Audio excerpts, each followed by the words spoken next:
Ya llevamos más de 3 años juntándonos este día del mes y bueno, con mucho trabajo durante estos últimos, no sé, 2 meses, eh, trabajando a pleno, desarrollando nuevas cosas, nuevos servicios que estamos tratando de bajar toda esta tecnología y toda esta transformación digital que está teniendo lugar en la economía, tratando de ver cómo la podemos bajar al agro. Y bueno, estamos haciendo un trabajo que ya les vamos a comunicar formalmente y en propuesta de valor de papel. Pero bueno, como decimos hace un tiempo a esta parte, las tecnologías son herramientas que nos tienen que permitir solucionar problemas. Tenemos que detectar los problemas y tenemos que transformarnos para poder permitir que estas tecnologías exploten todo su potencial y todo nuestro potencial. Así como cuando hablamos de inteligencias artificiales, nos dicen que ya no es más una inteligencia artificial el mejor jugador de ajedrez, sino el equipo que arma una inteligencia artificial y una persona. Nosotros creemos que los mejores equipos del campo son los equipos de personas que sepan usar tecnologías y hacia ahí vamos.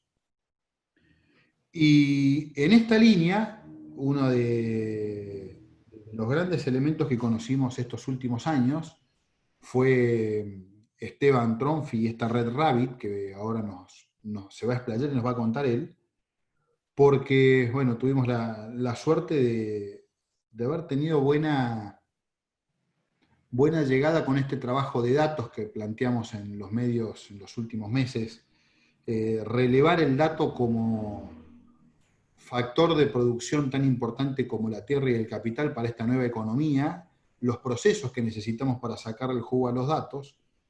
Y Esteban lo que hace es trabajar con datos, es ayudarnos a generar datos, ayudarnos a procesar datos y generarnos información con esos datos.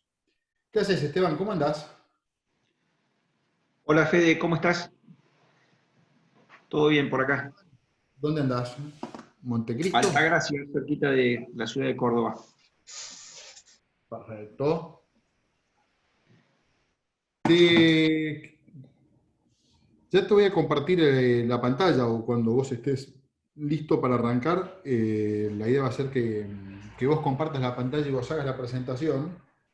Lo que me parece que estaría bueno y para poner un poco las reglas de juego a todos los que estén participando, me parece que estaría bueno que tratemos de, si da para hacer una conversación, que nos animemos a hacer una conversación y levantar la pregunta por un chat o levantarnos la mano si hace falta hacer aclaraciones. Así que en cuanto más conversado lo podamos hacer, creo que más le vamos a poder sacar el jugo. ¿Estás de acuerdo, Esteban?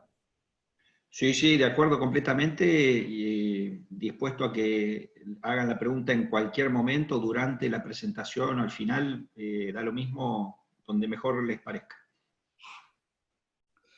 Perfecto. Bueno, cuando vos quieras compartir la pantalla, te doy la venia.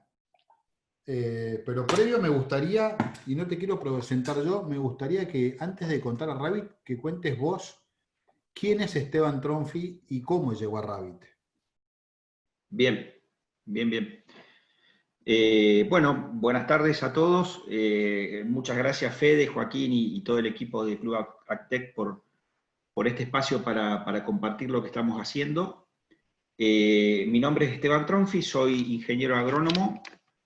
Eh, Estudié en Córdoba, recién recibido, estuve trabajando en la Patagonia un tiempo, 3 años, con la firma Benetton, los de la ropa, que tienen mucho campo en Argentina. Después de ahí me vine a trabajar en Aceitera General Dehesa y estuve muchos años en Aceitera General Dehesa, primero haciendo investigación a dónde poner puntos comerciales, después desarrollando negocios, y por último, y creo que ahí empezó a nacer Rabbit, por último con la inquietud desarrollando cuáles eran las nuevas formas de relacionarse con los productores agropecuarios. Y me parece que ahí es la semillita de Rabbit, digamos, de entender cuáles son las problemáticas, cuáles son las preocupaciones, cuáles son las brechas que existen y cuáles son los desafíos. De ahí empecé a mirar un poco para este lado. Y bueno, y hace 3 años que bueno, decidí dejar la vida corporativa y dedicarme a mi propio proyecto, y bueno, y el propio proyecto se llama Rabbit, que es lo que les comparto la pantalla y empiezo a explicarles y a contarles qué hacemos y cuál es la visión. Que aclaremos que este Rabbit, aunque sea un conejo, es con B corta, no con B larga, ¿no? Sí, sí. Rabbit es un acrónimo, quiere decir Red Agropecuaria de Vigilancia Tecnológica, y también es un juego de palabras, con conejo mal escrito, o por ahí creo que nos parecemos más a una liebre que a un conejo, y tiene el sentido de nuestra visión de que hay que recorrer y hay que pisar los lotes. Por eso nos vino bárbaro el acrónimo con el juego de palabras. Perfecto. Bien. Yo voy a empezar primero contándoles qué es Rabbit, qué hacemos, en qué nos inspiramos o cuál es la visión que estamos teniendo. Después voy a ir un poquito a detalle de cómo estamos levantando información y datos, y cuál es nuestra idea de hacia dónde hay que ir o hacia dónde estamos yendo. Nosotros, si se quiere, en esta experiencia que yo les contaba, donde empezamos a tratar de entender las nuevas formas de comunicación y de relacionamiento y flujo de información con la producción agropecuaria y con la tierra, empezamos a investigar y encontramos algunos hechos que ocurrieron allá por 2005, 2007, 2008, que tenían que ver con una revolución de los flujos de información.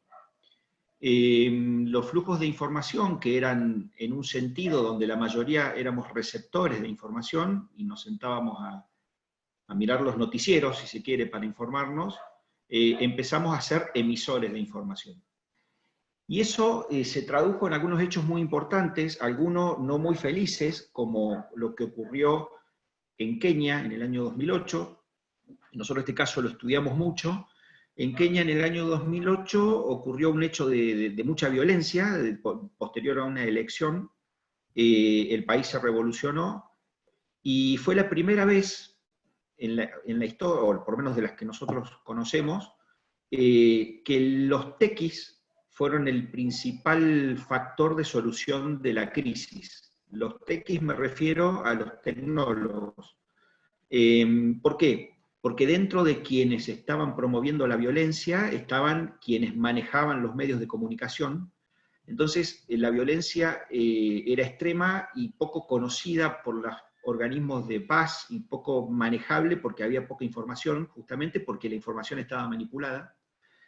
Pero hubo un grupo de gente que se autollamó Uyahidi en idioma swahili, que es el idioma de los zulú, quiere decir testimonio, que aprovechando tecnología, aprovechando en ese momento los mensajes de texto y los mails básicamente, no había WhatsApp todavía, desarrollaron una plataforma a la que llamaron Uyahidi, donde la gente podía denunciar qué estaba pasando y geolocalizar dónde estaban ocurriendo los hechos. Y eso fue lo que permitió que las fuerzas de paz resuelvan el problema. Entonces, ese cambio de flujo de información, donde dejó de ser un monopolio de pocos y empezó a ser una fuente distribuida en mucha gente, es lo que ayudó mucho por primera vez con tecnología a resolver un problema de ese estilo. Y por otro lado, un ejemplo no tan violento, que nace aproximadamente en la misma época, con otro nombre al principio, es este fenómeno de Waze,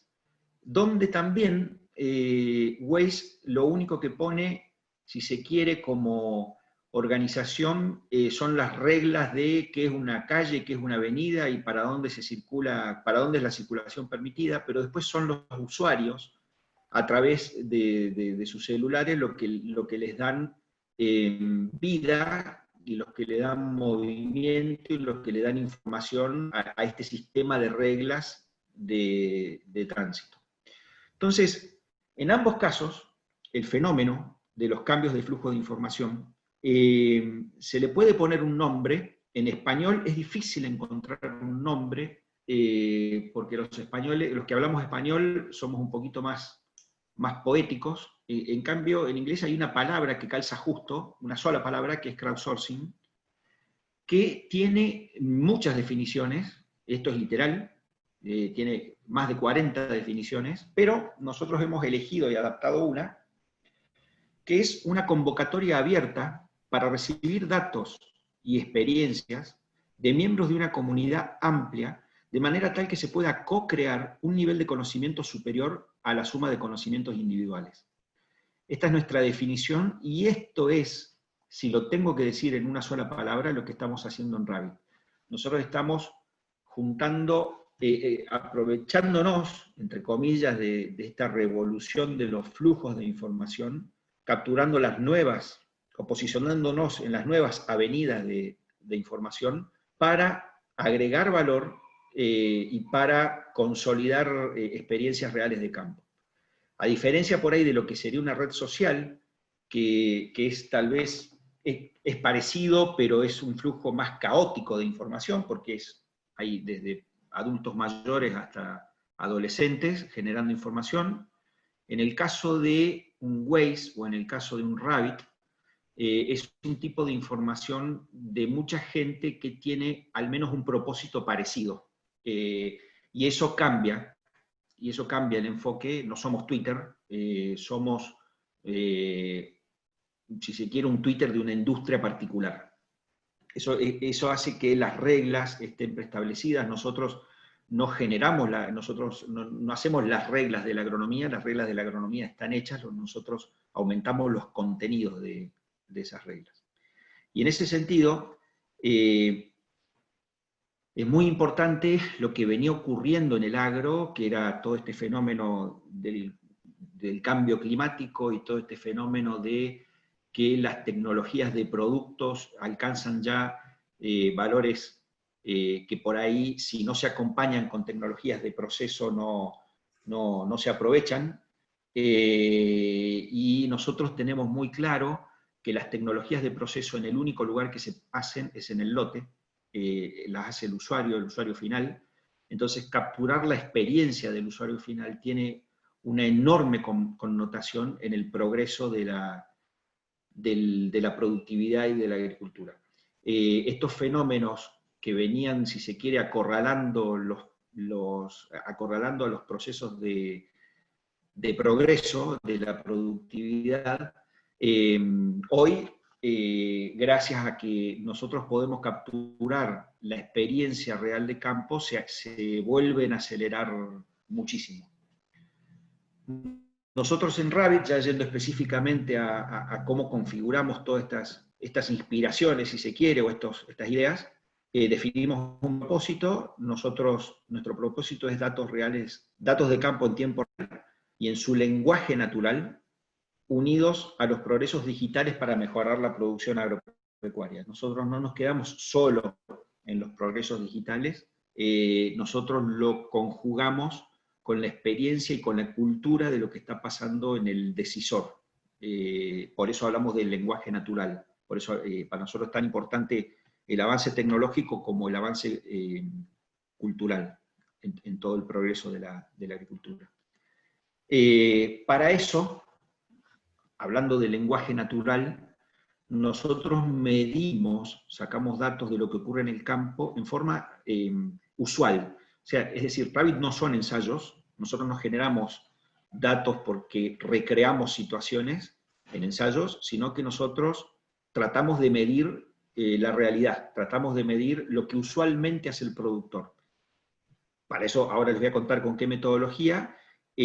¿Por qué? Porque para nosotros es muy importante detectar la oportunidad de progreso que ya se expresó en el campo, y hay mucha. Este gráfico que ustedes ven en pantalla ven que son 4 barras, 4 clústeres. Esto es una experiencia en el Rabbit prueba piloto que hicimos en el año 2017, en una superficie de 500.000 hectáreas. Estos 4 clústeres son 4 ambientes. En esas 500.000 hectáreas había 4 diferentes ambientes donde los productores podrían haber alcanzado el mismo rinde, o sea, el mismo rendimiento. Este ejemplo es maíz.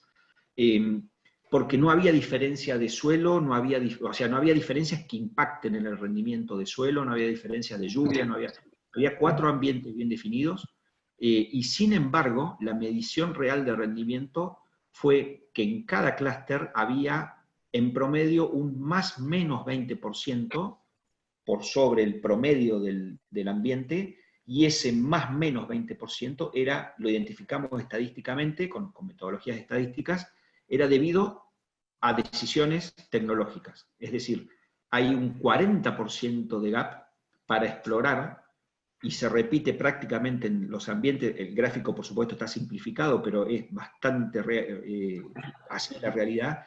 Hay un 40% de brecha que se debe a decisiones de manejo en el campo. Entonces, por eso nosotros no hacemos ensayos de máximo potencial. Nosotros creemos que la experiencia propia que ya hay en el campo, si la podemos medir y explicar, hay mucho para crecer en aprender del vecino, simplemente en compartir datos y aprender del vecino.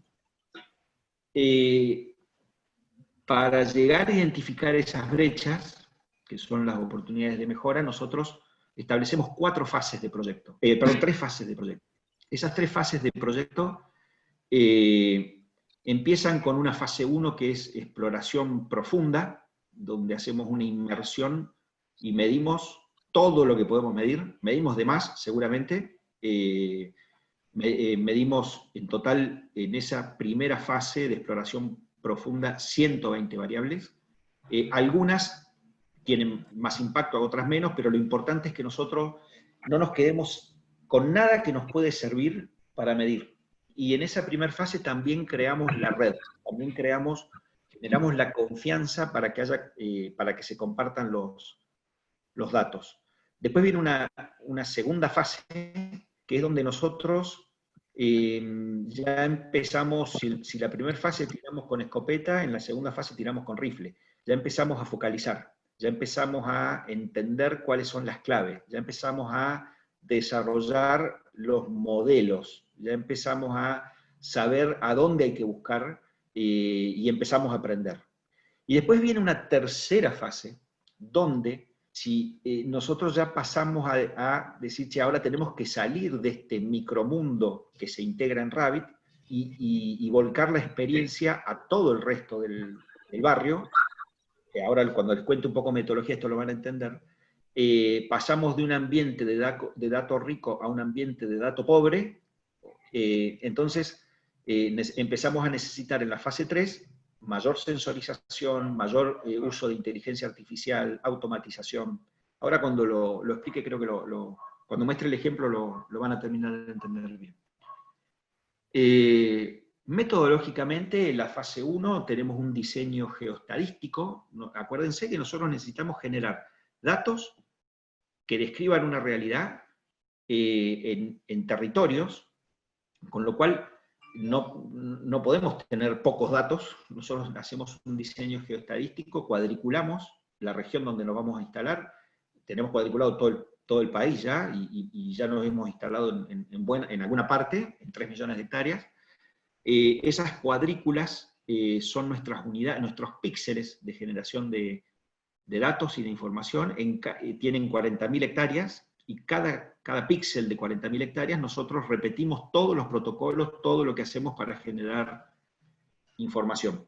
En cada píxel de 40.000 hectáreas hay un productor referente que nos ayuda a entender los procesos de toma de decisión. Siempre a nosotros es tan importante la balanza como la charla con el que toma las decisiones. Esa expansión territorial en esas cuadrículas de 40.000 hectáreas, empezamos una prueba piloto en el 2017 con 500.000 hectáreas, después pasamos a 1,5 millones de hectáreas en 2018, y en la campaña 19-20, que es la que se está terminando de cosechar ahora en el norte de Córdoba, pasamos a 3 millones de hectáreas, donde ya incorporamos una fase 1 de 1.100.000 hectáreas en el sudeste de la provincia de Buenos Aires. Acá quiero abrir un pequeño paréntesis y expresar un agradecimiento. Todo este crecimiento ha sido gracias a mucho esfuerzo y a mucho apoyo, particularmente de una empresa que tiene una visión que se llama OpenAg, que es UPL, y que siempre aprovecho estos espacios para agradecer, porque realmente hemos podido llegar hasta acá y crecer gracias al soporte y al apoyo y a compartir una visión con ellos. Pasando ya al plano de contenidos, yo hasta recién le hablé de expansión en 2 dimensiones, digamos, territorial. Ahora, en la dimensión de profundidad de contenidos, nosotros generamos datos desde 4 vías. Por un lado, como les decía, interactuamos con decisores. Para nosotros la cultura es tan importante como el dato. Y tenemos protocolos para entender cómo se toman las decisiones.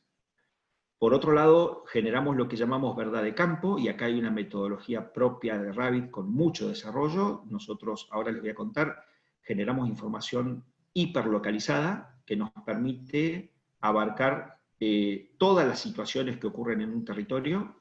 Ahora les voy a contar un poco cómo hacemos eso. Por otro lado, sensores, que es lo que nos va a permitir escalar. Cuando yo les mostré el grafiquito de las 3 fases, omití decirles una cosa. La fase 1 la hacemos muy analógica. Analógica les decimos a ingeniero que anda dando vuelta y pinchando lotes por todos lados, muy tradicional, pero en la medida que transitamos hacia la fase 3 nos convertimos cada vez más en digitales, que es lo que nos da posibilidad de escalar. Nunca vamos a ser 100% digitales, porque creemos en la analogía, creemos en la cultura, creemos en interactuar con el decisor, pero sí, en la fase 3 seguro somos bastante más digitales que en la fase 1. Entonces, ya desde la fase 1 trabajamos con sensores para entender cómo podemos después reemplazar parte de ese Rabbit analógico por datos de sensores. Y por último, la 4ª vía de información son indicadores regionales, son básicamente lotes inventariados, donde medimos evoluciones que tienen que ver por ahí con despliegues regionales, como por ejemplo, qué maleza está creciendo en la región, cosas que por ahí se dificultaría medir en un solo lote, lo evaluamos por ahí en forma territorial. Y esto es lo que les decía de nuestra generación de información hiperlocalizada. Nosotros, si se acuerdan, yo les decía que el territorio lo dividimos en cuadros de 40.000 hectáreas, y adentro de cada cuadro definimos un montón de puntitos de 1 hectárea, circulitos de 1 hectárea, donde repetimos, donde medimos estas 120 variables que les dije al principio. Eso quiere decir que el puntito de esa hectárea es un círculo de, en realidad, 0,8 hectáreas, es un círculo de 100 metros de diámetro. Hacemos desde suelo, plagas, malezas, enfermedades, por supuesto rendimiento, análisis de cómo evolucionan los nutrientes en la planta y cómo terminan después reflejándose el proceso en el grano. Medimos estas 120 variables, que es una medición perfecta, porque la metodología justamente es, si yo mido en este circulito de 0,8 hectáreas, desde el suelo, la humedad, y después termino el rendimiento, midiendo el rendimiento, ese rendimiento corresponde exactamente a esas variables que medí, y no hay acá interpolación, no hay... Lo que muchas veces me preguntan es decir, está bien, hasta ahí está perfecto, pero ese circulito no representa el lote, ni representa el cuadro de 40.000 hectáreas. Exactamente, no representa, simplemente representa una combinación de 120 variables. Entonces, con la enorme cantidad de circulitos que tenemos en el territorio, en cada cuadrado de 40.000 hectáreas, nosotros podemos construir cualquier curva, cualquier función, que sí representa cualquier situación que pueda ocurrir adentro del territorio. Después, lo que nos va a faltar, obviamente, es cómo diagnosticar las variables fuera de los circulitos para poder reproducir esas funciones. Pero ese ya es otro problema que lo vamos a resolver de otra forma. Si en esto hay preguntas ahora o después, porque es la parte que por ahí confunde un poco más de nuestra metodología. ¿Cuántos circulitos tenés como mínimo? Entendí el concepto, pero para tener una referencia igual de la densidad de muestra, ¿cuántos circulitos hay en las 40.000 hectáreas? Nosotros, eso es un diseño. lo que hasta ahora nosotros nunca tuvimos que modificar es que el cuadrado sea de 40.000 hectáreas, porque todo esto después tiene formas estadísticas de ver si estamos representando la realidad. Pero la cantidad de circulitos sí es variable. Hoy, en el norte de Córdoba, que nosotros tenemos 2 millones de hectáreas cuadriculadas en cuadraditos de 40.000, nosotros nos alcanza con 4 circulitos cada 40.000. Es decir, nosotros tenemos 200 circulitos en todo el territorio norte de Córdoba, y con eso construimos las funciones predictivas que explican, los modelos que explican la producción. Y posiblemente vamos a otras zonas, y tal vez haya que poner más circulitos, no creo que menos. La optimización es poner lo menos posible y que representen la realidad lo mejor posible, ¿no? Cuando hablas de 4 circulitos en las 40.000 hectáreas, ¿hablas de 40.000 hectáreas planas o 40.000 hectáreas de un cultivo? No, planas. Donde en el norte de Córdoba aproximadamente el 50-57% de eso es cultivo. Pero lo importante, Fede, es, porque lo primero que siempre intuitivamente uno dice es, che, pero ese circulito no representa las 40.000. No buscamos que represente las 40.000. Es una combinación de 120 variables, y tengo muchas combinaciones de 120 variables. A nosotros nos ayuda en todo el proceso de análisis Emilio Satorre, ustedes la mayoría lo deben conocer, y Emilio Satorre nos da la tranquilidad que él nos dice lo que estamos haciendo es científico, no es una aproximación, no es más o menos, es científico, representa la realidad de la región. Bueno, simplemente la intensidad en cada circulito, esto es un ejemplo para maíz, lo mismo hacemos en soja, para que se den una idea del volumen de compromiso con pisar la tierra. Visitamos cada circulito 4 veces en la campaña, desde empezar con un análisis de suelo hasta terminar con, por supuesto, el cálculo de rendimiento final. Y además exploramos continuamente, lo dije ya 2 o 3 veces, pero es muy importante, exploramos continuamente no solo el dato frío de lo que ocurre en el circulito, sino cómo se están decidiendo las tecnologías. Esto lo que pongo en pantalla es solo un ejemplo. Esto es para trigo en el sudeste de provincia de Buenos Aires, donde hicimos una experiencia. En ese caso, la tecnología variable son $200 por hectárea, el resto lo hacen todos los productores muy parecidos. Y lo que hace decisiones diferentes en el sudeste de provincia de Buenos Aires para trigo son básicamente 4 cosas: semilla, tratamiento de semilla, fertilizante y fungicida. Y en este rango de costo se están moviendo, por ejemplo, en el caso de fertilizante, el rango de costo es $128 por hectárea. Entonces ahí es donde nosotros empezamos a entender dónde están las decisiones más importantes, dónde están las decisiones más de peso y que más impactan económicamente. Esto también es simplemente como ejemplo de fase 1, esto también es en el sudeste de provincia de Buenos Aires, lo que medimos y entendemos cómo se están usando los fungicidas con un enorme riesgo. El gráfico de torta que ven ahí, la parte roja es todos los fungicidas que cayeron sobre mancha amarilla, es el 71% de los fungicidas que se usaron, y además la mayoría son estrobilurina más triazol. El riesgo a generar resistencias es enorme. Y por último, también en este ejemplo del sudeste de provincia de Buenos Aires, también volver tantas veces al lote nos permite construir estas curvas de epidemiología, en este caso de mancha amarilla, que también sirven para esto después, en el correlato de las condiciones de clima, poder desarrollar modelos predictivos de avance de enfermedades. Volviendo a Córdoba, también acá solamente a mostrar ejemplos de cosas que van saliendo.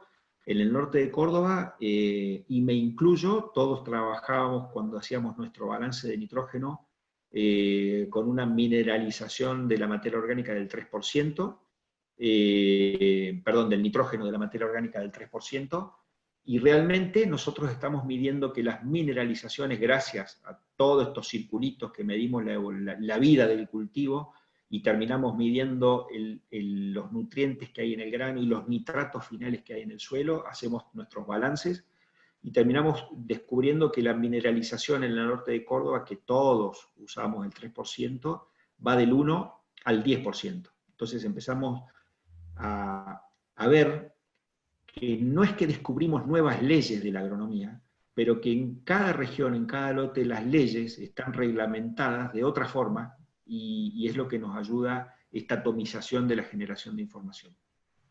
Y por último, en el norte de Córdoba, también ya pasando de fase 1 perdón, a fase 2, ya empezamos a tener modelos que no solo explican una variable como el nitrógeno, sino que implican la interacción entre variables.